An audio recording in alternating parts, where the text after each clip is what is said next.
Okay, so this is a little presentation about how to read a scholarly article, and everybody can use this, and you can watch it at your leisure time. So first, just draw attention to the title of this article, Golden Girls Are Deadly and Dangerous Players, NBC's coverage of the 2012 London Olympic Games.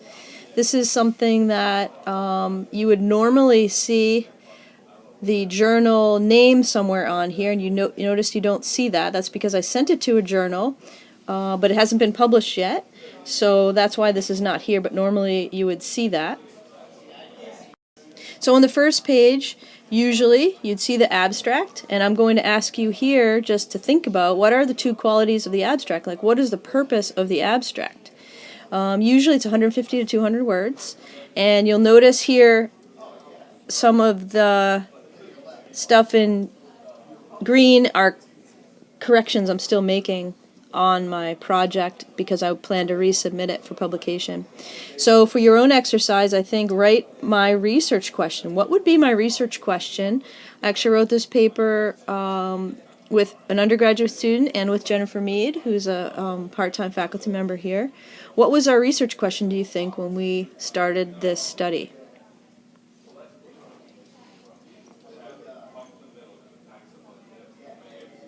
And go ahead and jot it down.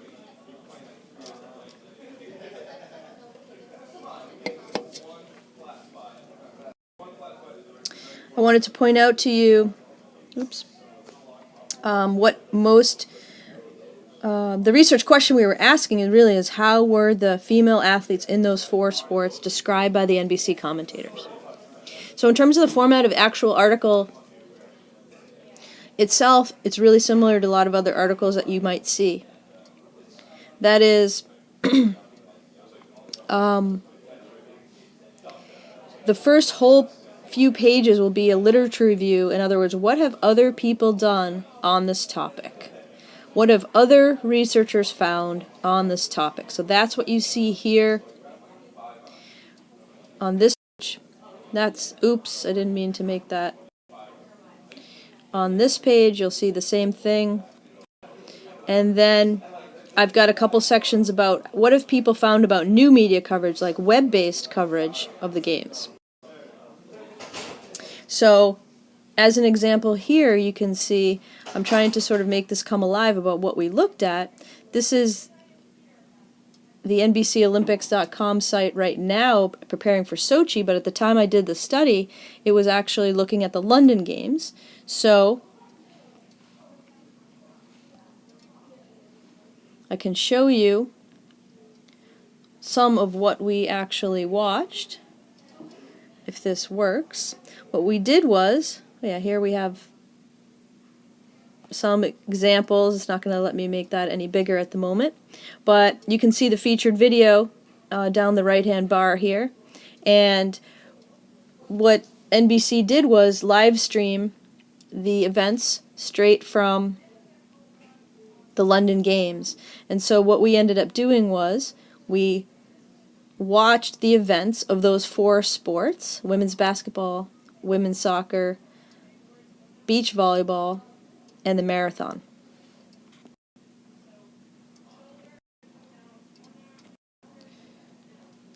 So at the very end of the literature review,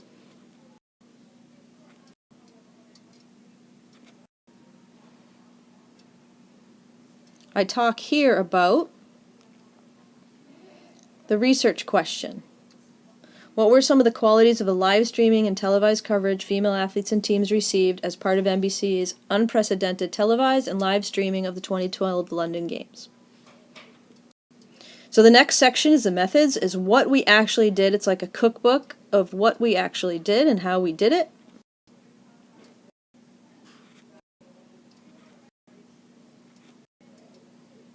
This is a table that I actually plan to include in my next draft of the paper.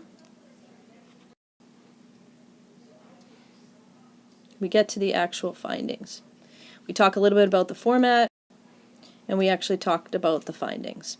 The themes in this study were that the powerful and athletic commentary were the most popular or most prevalent comments that the commentators made, and then I used some evidence in here, direct quotes from the commentators to support this theme.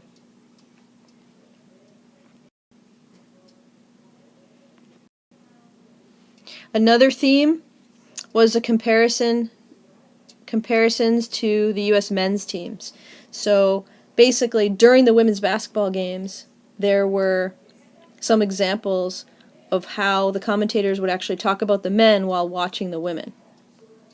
Another thing I thought was interesting was comparing actually like the way Lindsey Vonn was playing to Rajon Rondo, and you can see that here. Somewhere Rajon Rondo is saying, "That's my move, Lindsay Whalen, give it back." I thought that was interesting. So this gives you an idea of how to read the research articles. These are the results.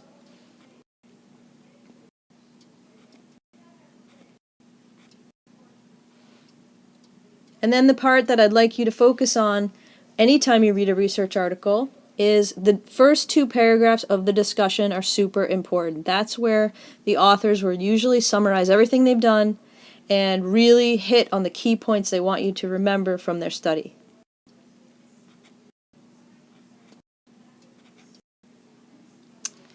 And in the conclusions, researchers might talk about what to study next and what are the really implications of the findings. And on the last section here, what are the limitations of the study? What are the weaknesses, really? We identify the weaknesses as well. So following this, you'll just see the references, and hopefully this will give you an idea of how to read research articles, what to actually look for. What I want you to do is to be making notes and annotations as you read, picking out what you think are the most important parts, and making notes in your own words. That way when you write about these studies, it's your own words and you're not just highlighting things from the author's voice, but in actuality you're putting your own voice to the study.